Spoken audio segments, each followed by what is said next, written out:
Hi guys, Varun here from Phone and I'm here at CES 2018. I'm checking out the all-new DJI Osmo Mobile 2.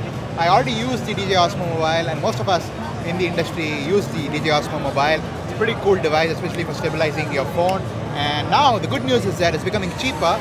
It's only $129, down from about $200 before. And it's also got better battery life and a lot of improvements. So let's go ahead and check out what the DJI Osmo Mobile 2 looks like. So as you can see, the stand has changed a lot.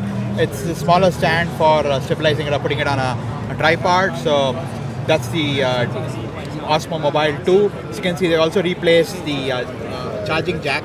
Used to a proprietary headphone, a 3.5mm jack before, but it's now become a micro USB, and a lot of other changes too in terms of the build quality. It feels a lot cheaper in terms of the build quality, but also a lot lighter.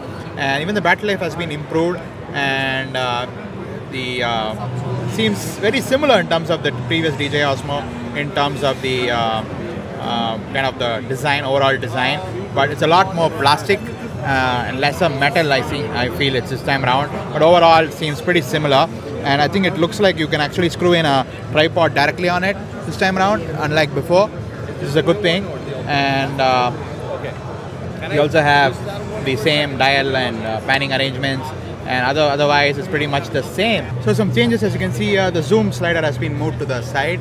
It's not on the back anymore, and also there's a full-size USB port on the back, USB Type A port on the back, and you can do a lot. The controls are pretty much the same.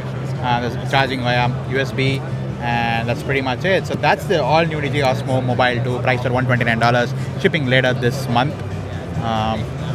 So do the thumbs up button if you like this video. If you have any questions about this, let us know in the comments. See you guys in the next video.